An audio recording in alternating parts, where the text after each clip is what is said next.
Hello folks, how we doing today? Bring this in a little bit. There we go. So, today we're going to be roasting some more coffee from the Cafe Kreyol Coffee Hunters project. Today we're going to do Zambia anaerobic fermentation, Kasama Heirloom direct, grown at 1500 meters, direct trade, suggested roast light. The last coffee I roasted, I believe, on here was the zombie coffee. And that stuff's bomb. I mean, it's really, really good. And it's funny because I didn't look up any of this coffee before I started roasting it. I just figured I'd go for it and figure it out. And one of the things I said was, man, it tastes expensive. And I was correct. It is a little expensive.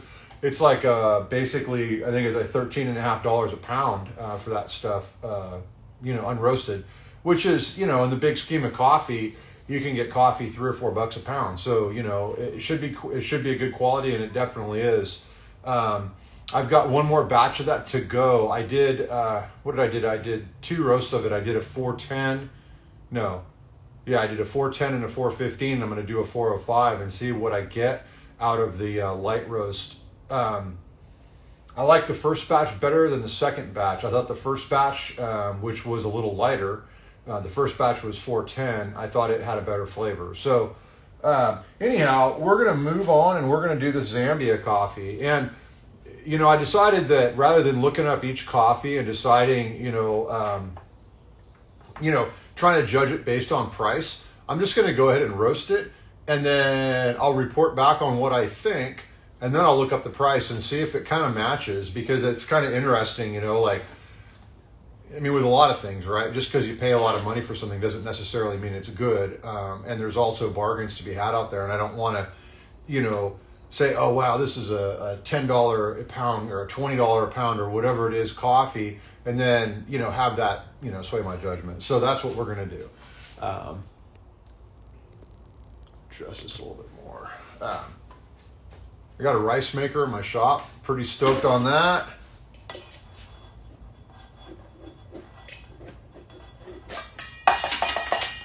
I personally, I love the Asian diet,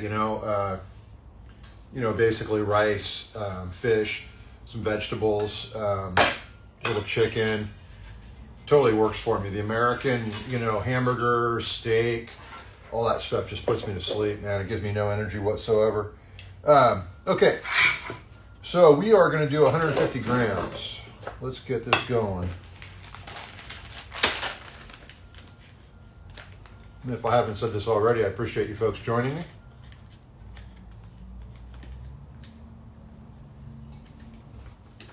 How weird they seal these.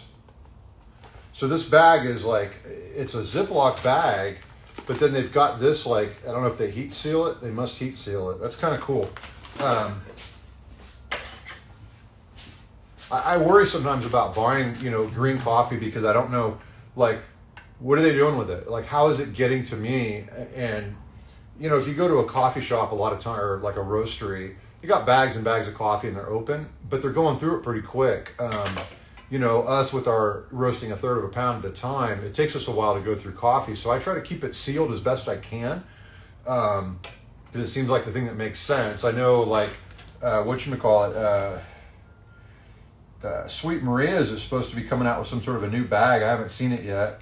And they were just selling their coffee in a store Ziploc bag as well. Curious on feedback on that. Coffee Bean Corral sends it out in a neat cloth bag. I don't know if you guys have seen that or not. I'll find one, maybe.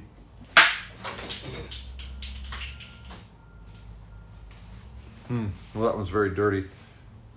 This one here, I use this. This has wax all over it, but basically, they come in a cloth bag. They don't look this dirty.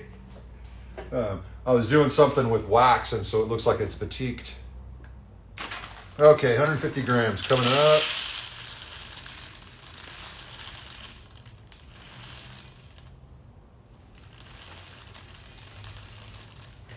And again, why am I doing 150? Well, mainly, ooh, this smells good.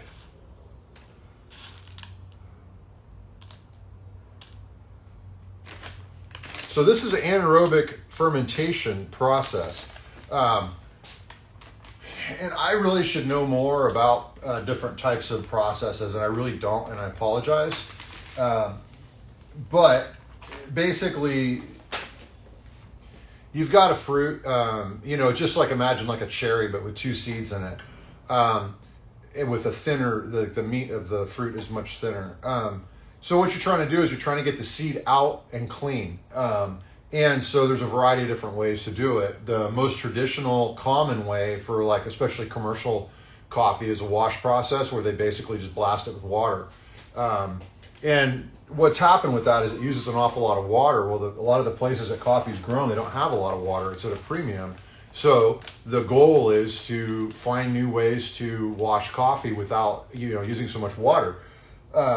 So they do a lot of different stuff to do that. There's a lot of different types of processes out there. Like it seems like a new one all the time. And they really affect the flavor of the coffee depending on how they've done it. They also change the way that it looks. So like if we look at this coffee here, that's me. Here's coffee. You can see there's a lot of variance in the beans. And you've got like this, where is it? Like this. See how dark that is? And that's actually on the outside of the bean. And if we compared this with like a Colombian, wash process, the Colombian wash is going to be a lighter color. It's going to be kind of like whiter in my opinion. Whereas this is kind of more green and golden colored. And so what that does is it puts like sugar and juice and fruit dried on the exterior of your bean, but it's also fermented. And so that stuff has a flavor. Now, depending on how you roast it, you can get that flavor into the end product. And I say that because if you use a lot of heat early, it tends to burn it off. Now, the thing that I notice the most about coffees like this is that I find them to be a little unpredictable from the time between yellow and the time that they pop. I have a hard time judging how long is that going to be. They tend to run fast in my experience. And it's like the geishas do the same thing for a different reason. The geisha is an open structure of a bean so that, the coffee beans basically all look like this. And the parchment is in the center and it wraps around the bean. Well, the geishas are really open. And so it allows the heat to get on the inside of the bean. It roasts really fast. So they kind of want to flash on you. Once you figure that out, they're not really that hard to roast. They're more stressful to roast because they're expensive, right? So I don't know about you guys, but I've had very little to play with in my life because it is expensive. And so I tend to not have it. So the other thing that when roasting a coffee like this, where it's a natural process, is that you've got that sugar on the outside and it's going to start to burn off early, and it's going to create early smoke, and it's going to create early flavor or smell, I guess you'd say. And it can trick you. So like you can think that you're way further beyond in the roasting process than you are just based on smell, because you'll wind up getting like almost like an end of roast smell right around the time right after it turns yellow. And that really threw me when I first started doing this, when I first started roasting in general. Now I'm going to use digital dome to roast this, and that's going to keep it from tricking me because I'll be able to see the temperature, and I'll make sure that it makes sense with the smells that I'm getting. Also, it'll help me time the whole process. So they're saying light roast, but it's 1,500 meters. So it's not a particularly high altitude coffee. So my guess is that the density is going to be fairly low. Meaning that I can burn it if I do too much early heat. So I'm not going to try to, like on an Ethiopian coffee, a nice hard Ethiopian, I'm going to roast this stuff in like 6-7 minutes total because I'm trying to retain the acid in it. And it can accept that kind of heat because it's such a dense bean. With a soft bean, you'll burn the exterior of it, you'll scorch it, and it'll taste bad. It'll taste burned in the end of it. Even though it won't look burned, you won't know. You'll have burned it right early on. So I don't want to roast this quickly. I'm going to try to do like a 12 or 13 minute roast, but I'm going to try to keep my temperature down, hopefully around 405 end temp. So if my goal, I guess, would be to have, 20% or more development end temperature of 405 with a total roast time of 13 minutes. That would be, if I could, you know, plan everything out exactly, that's how I do it. Now, there's variables, right? So you've got, you know, your stove, your pan, everything else, it all creates variables. And so just because you want a particular profile doesn't mean that's exactly what you're going to get, but you can definitely go for it. I tend to get pretty close. You know, if I want a particular temperature, I can usually get it at a particular amount of time. But I've also been doing it a while. You know, I mean, fair disclosure, I mean, I've been at this for, you know, a long time, long enough to make my own cool t-shirts. Actually, this is a shirt that I made for, I gotta make sure I have a backup can here. Here's one. I made these for the Los Angeles Coffee Fest. Yeah, Los Angeles Coffee Fest, which was kind of a dead show, hardly anybody there. But it really launched hiveroaster. Even though, like, I mean, I probably had 40 people at my booth total. You know, one of them was Prometheus's brother. So, you know, I mean, it worked out really, really well. So it's kind of funny because they sent me an email afterwards. Like, what'd you think? And I'm like, well, you know, there's nobody there, but totally worked. So who knows? Hard to say. The reason for everything, I guess. So we're going to go with a medium flame to start with. And again, you know, I've said this a lot of times in the past. They're butane. And I need to get a better set. Somebody just asked me, Rusty, I believe, right, is your name? You know, asked me if I'm using butane or propane, and I'm using butane just because that's what I have.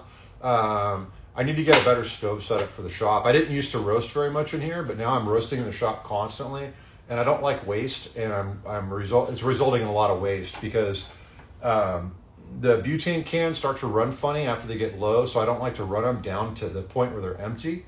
If I was boiling water, I wouldn't care, right? I'd just be like, okay, it's empty, so now I'll put in another one. But I'm trying to match profiles. I'm trying to do specific, you know, stuff, and so I don't really want, I don't want variability in my roast. I want it to be a very consistent heat. So I need to get a better setup where I can run a tank, like one of those, you know, like a barbecue propane tank or whatever. So I'm looking at different options for that. You know, I haven't picked one yet. But anyways, what was I saying? Didn't matter. Losing my train of thought. I feel like it's a Monday, but really it's a Friday. Is it Friday, really? It's trash day, so yeah. But anyways, we're talking about the LA Coffee Show. It worked out fine. And yeah, so they sent me, you know, anyway, we'll leave that story alone. We've already told it, I believe. So here we go.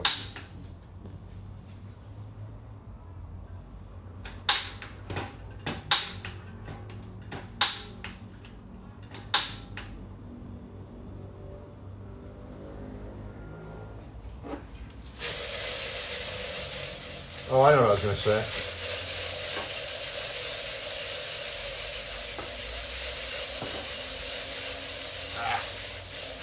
Okay, there we go.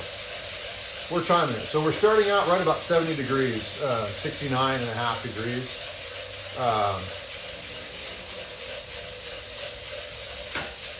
Yeah, I've been looking at that setup you guys have. I really like it. I mean, I'm looking for a pretty specific type of burner. We're talking about Mike Seeger's propane setup.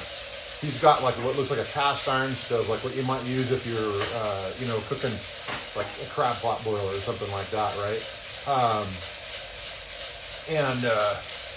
My only concern with that particular setup is it doesn't look like you can move the grate. And at times I like to get my roaster really down close into the flame. The reason for that is I'm trying to reduce my airflow. And so by dropping the roaster down really low into the fire, I can make sure that I don't have too much air moving. That's the, by the way, my forehead looks big. Look at that. See there, I look like a normal human. And there I look like a space alien. All right. So I've gone 35 degrees in 1 minute about. And that's good. I'm okay with that.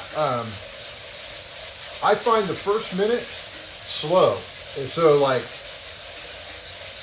say your first minute's 20 degrees ready to rise. Your second minute's going to be 25. Your third minute's going to be 23. Like, so it kind of, your first minute's always a little bit slower, then it climbs up and it starts to drop off. The reason why rate of rise drops off is because you've got a fixed amount of material here. You know, I've got like, you know, what am I doing? 150 grams of coffee, and I've got a 10-ounce roaster. Okay. And I've got a fixed amount of flame here, which only a certain amount of BTUs. So as I get closer to the maximum temperature of this whole thing, it starts to accelerate slower. Oh wow, it's trippy. It smells like a wine barrel. It's because of that, the way that they fermented the water, or the pulp and everything. Okay, so I've got way too fast of a rate of rise right now.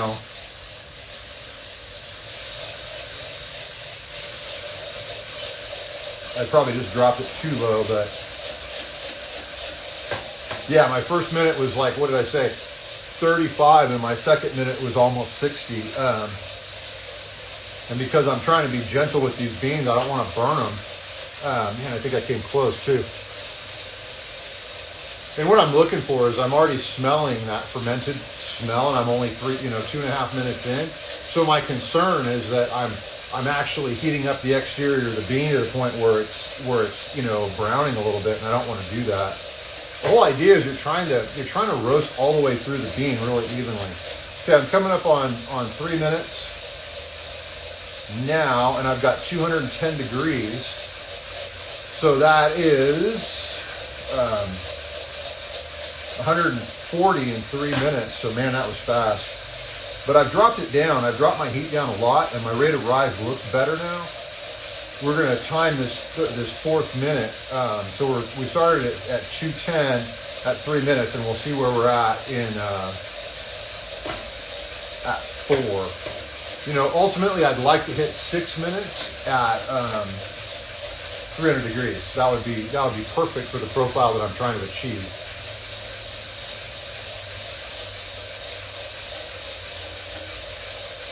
And the thing about roasting is it's kind of it's a moving target. You know what I mean? Like, you don't really know what's going to happen. You know, like in a commercial environment. Okay, I'm almost too slow now. I'm going to speed it up a little bit.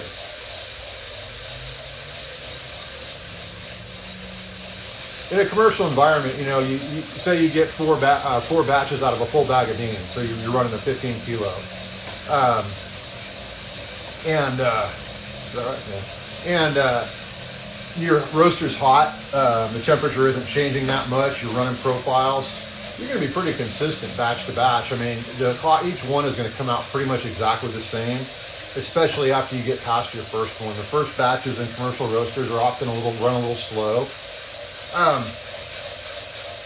But if you go like week to week, there's some adjustment that needs to be done, or even day to day, because you've got different humidity, you've got the beans are a little bit older, they've been sitting there, you know, there's all kinds of, so you got that wine flavor to it. It's kind of a trip. What was the point I was trying to make? I don't know. We're back to chess boxing here. Okay, so we're at 5 minutes and 250 degrees.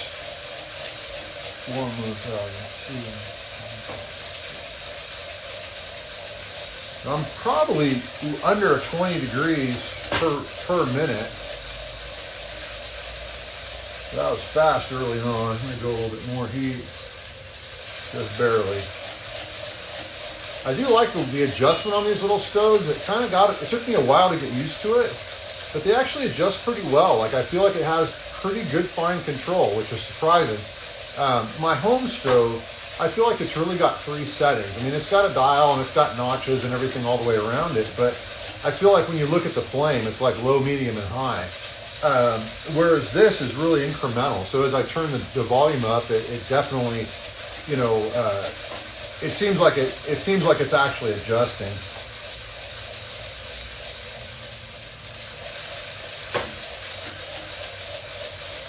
So I'm at 6 minutes. I'm about 30 degrees slow. So my hope is, like I was saying, you know, 6 minutes, 300 degrees. I'm at 6 minutes and I'm at 275. So I'm going to probably have to push this roast out to maybe 14 minutes. We'll see how it goes. But again, my experience with the natural coffees is that once you get past 300 degrees, they go real fast. So we'll see how that happens.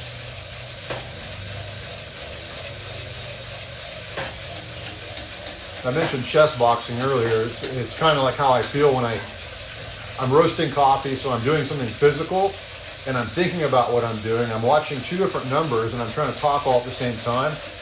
And what chess boxing is where you basically play chess and then stop and fight, like literally, like punch each other.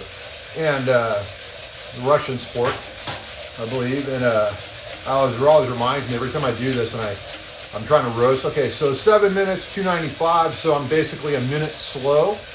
Totally gonna work with that.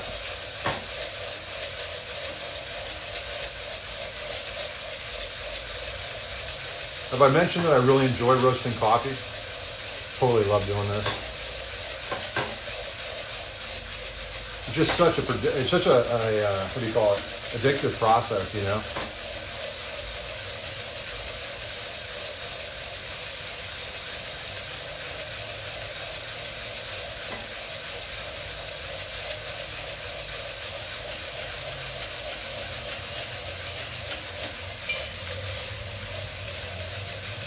You guys notice, like just now, I picked the roaster up off the side and I kind of looked across the top of it.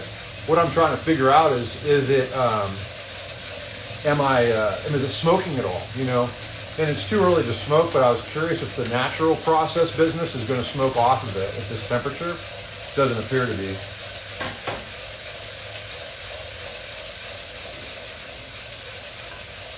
I'm coming up on 320.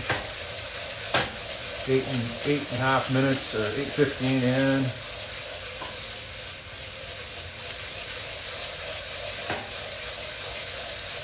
Now, I don't like to increase my heat ever when I get late into the roast, you know, but sometimes you have to. And the reason I say I don't want to is because you spend a lot of time gently increasing your temperature to the point where it's starting to caramelize. And the sugar is very delicate, and it burns really easily. And so if you increase your heat a lot right at the end of the roast, you're going to burn off all that sugar that you just spent all this time caramelizing. And so it's really important to make sure that you don't just like try to catch up at the end. If you are slow in the beginning and you can't catch up before you really get to the pot, then don't even try. Just go ahead and run it long because you're going to wind up burning your coffee.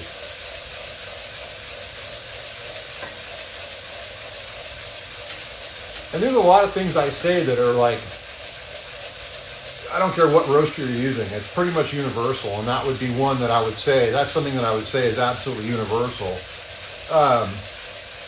No matter what machine you're using, whether it's a Probat or a Loring or this, I mean, it's,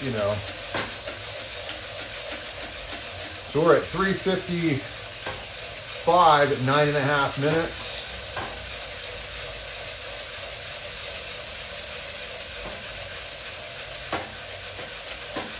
So this roast is definitely going to take a little bit longer, but again, I want to be gentle with it, so I'm not going to increase my heat anymore. I'm just going to try to go with this process that I have, and if I go a little bit longer to get that 20% development, I'm going to do it. It's not that big of a deal. I got time. I'll tell you what, though, this is going to be killer coffee. I can tell by the smell of it already. And I've had really good luck with coffee from Zambia. I love the name Zambia. That's a cool name. You know what I mean? I don't know. I just picture something. I picture all the stuff from being a kid about safaris and the animals, and I don't know, man. It's someday I would love to travel around the African continent. I just think that would be awesome. And I don't really know where Zambia is. I know it's an African country, but I don't know where.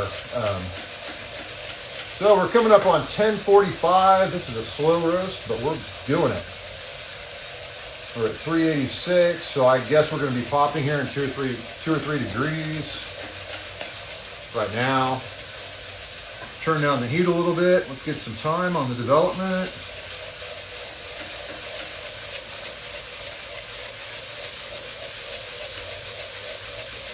So I'm coming off the heat now because I'm trying to slow everything down because I've got a really fast rate going right now. And this is what I was concerned about with this natural coffee is that I would wind up, I'm already at 400 degrees.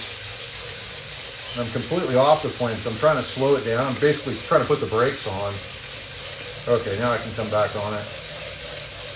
So we're not going to have our 405 at 13 minutes like I was hoping.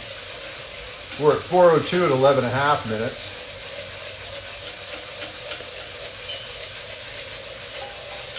So now what I'm doing is I'm moving around the outside rim of the roaster with the flame because I'm trying to keep the flame out of the center because that's what it, I'm going to roast for probably, I'm going to guess 14 minutes total at this point. I was shooting for a 13-minute roast.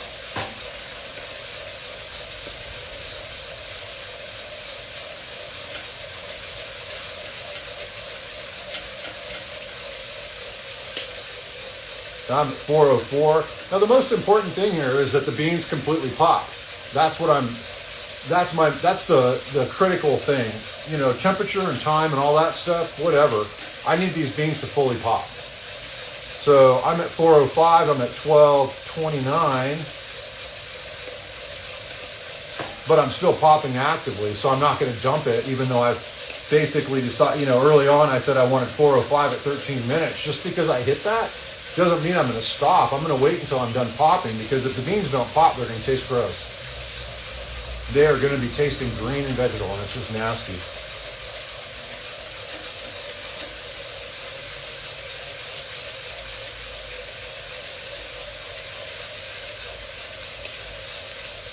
And so in a perfect world, with every bean being exactly the same,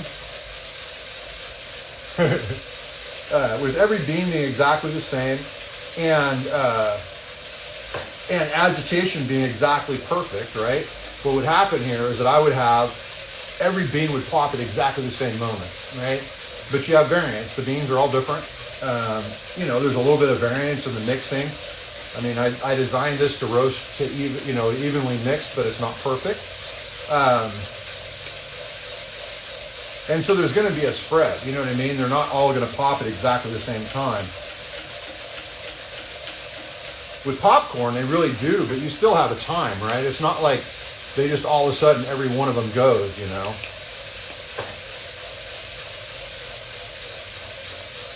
They're at 4:15, at 14 minutes. I'm still hearing them pop, so I'm just going to give it a little bit more time. Now you can be fully popped and have a lower end temperature. Like I could have all these beans fully popped and have never even gotten to 405, but you've got to do a good job in getting there. And the problem was I had a little bit of variability going up to it. So I feel like I'm done now.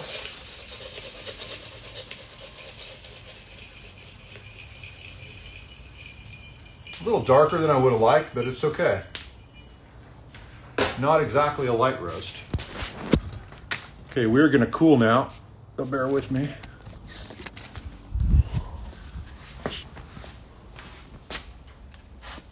Oh.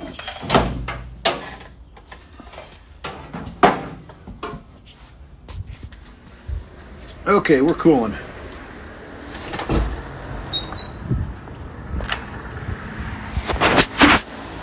Yeah, I'll definitely, next time I do these, I'll definitely go a little bit lighter. This is a lot darker than I normally roast anything. And you can see the chaff is pretty much gone in it. Little bits of it left over.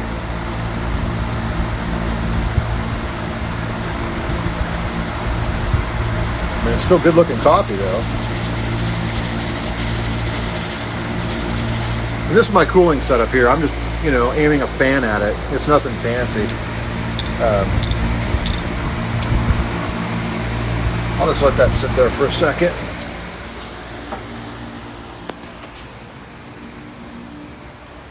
Yeah, it's really, really fun to do this. I mean, it's a little tiring, you know. I mean, you're sitting there shaking this thing for a long time, and you got to do it nonstop. But I'm really used to it. And I find most people are able to do it. I haven't really had, you know, nobody's ever sent one back and said, I just can't do it, it's too heavy. You know, and it's a lot like riding a bicycle. Like if you can find a pace that works, you can just sit there and pedal and pedal and pedal forever. You know, if you push too hard, you get really tired. But, you know, once you get past kind of a certain you start doing a certain speed, it just becomes real natural, and it just kind of becomes almost, I don't know, just kind of nonstop. Like you just don't ever stop pedaling, and that's kind of how this is. And so it, you know, it is what it is. I mean, it's also an inexpensive way to roast coffee, and it's also, in my opinion, the best way to do it in a home environment or in a small batch environment. There's nothing else out there that gives you really control. You know, there's a lot of roasters out there that, you know, they're push button, and you put your beans in there and you push some buttons and it does its thing, but you're never going to be able to create a profile. You're never going to be able to really say, well, I'm going to do this exact thing. And that's what I love about this product so much, is that, you know, I come from a commercial roasting environment. So, you know, as a service manager for Loring, we service, you know, the biggest names in coffee, you know, not Folgers, but, you know, like, you know, the big high-end third wave specialty coffee, whatever you want to call it. And so to me, like a must-have for building a roaster was that you had to be able to do a profile, and you had to be able to do it realistically and easily. And that's how we came up with this product. So you go grab my beans and we'll weigh them.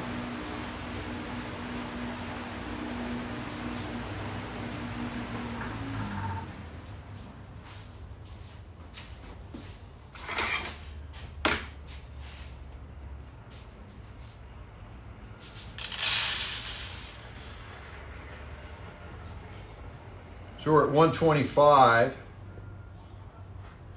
Seems like a high number. Let's see here. So right now what I'm doing is I'm checking my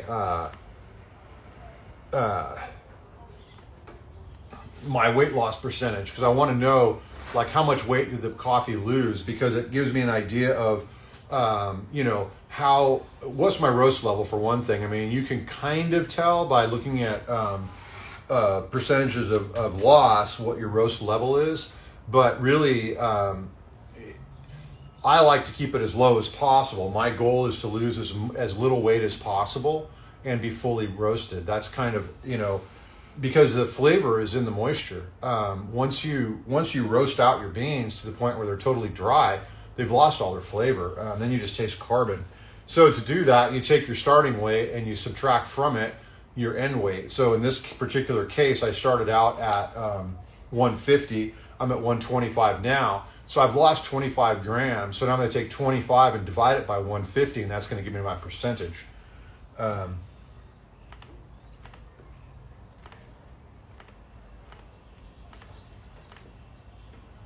So I've lost 16.5%. Typically, when I roast coffee, I'm under 15%, and that's intentional because, again, I'm trying to retain that moisture. But this is also, I mean, this is much darker than I was hoping for. And I kind of knew it was going to be just because of the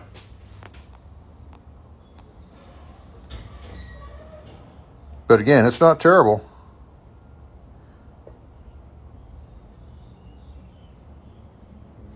And you can see there's a lot of chaff in here. There we go. Oh, that was great. Now it's everywhere. The roaster contains the majority of the chaff, so you don't really get a big mess. And you see this right here? See that yellow bit that's on the inside of the chaff? I want to see that, and I want to see it on most beans, because what that does is it gives me an indication that I've not really put too much heat on them. If you can somehow see, that's chaff again in there. That's not burned coffee. If you can, I wish I had another. Let me see if I have any other roasted coffee. I don't think I have any other roasted coffee here. I'm just looking around to see if I have a bag of something else that I've already roasted, but I don't have any. But yeah, just, you know, if you guys are watching this, go back and look at any other video and you'll be able to see kind of what I normally try to achieve. My next roast, I will definitely achieve that. And I may actually do it here in a little bit. We'll see how my day goes. I've got some other stuff to accomplish today, but anyhow, I'm really looking forward to drinking this coffee.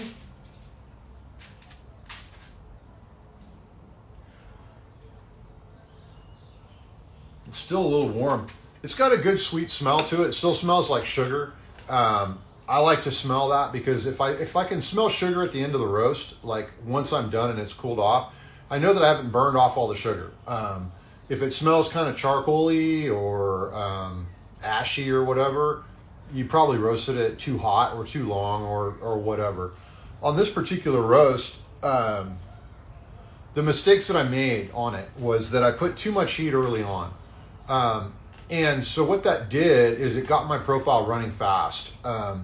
So in the second minute, I think I gained almost, what did I gain? Like 65 degrees in the second minute. And I was worried that I may have scorched it at that point. I don't smell that it's scorched, but it concerns me. And so then I backed the heat way off, because I was trying to get back on track. I was trying to catch up with my profile, even though, I mean, it was fast, but I'm just trying to make sure that I'm on the profile that I want. Well, so then I slowed it way down, and I got too slow. So then I had to heat it back up again. And I did that too close to the end. So like I started heating it up again, like I increased my temperature around 350 or so. And what that did is it started to, it just was too fast. And so when I got into the pop, I had too much momentum. And roasting coffee is a lot like driving a car, where you've got to, you know, the further away that you have to brake, the easier it is to stop, right? So, because it takes time to slow down, you know, you don't just all of a sudden go from 60 to 2 miles an hour. It's a progression, and it's the same thing with roasting.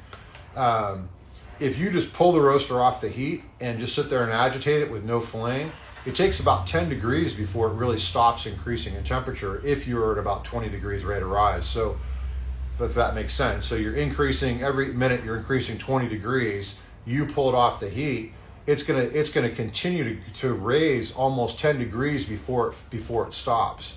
So if you're trying to, you know, like what I was trying to do, I was trying to develop to 405, I should have dropped the heat at 380, right? And really smoothed into that pop. So at 390, I was almost flatlined. And then I could have just marched along and gotten that end temperature that I wanted.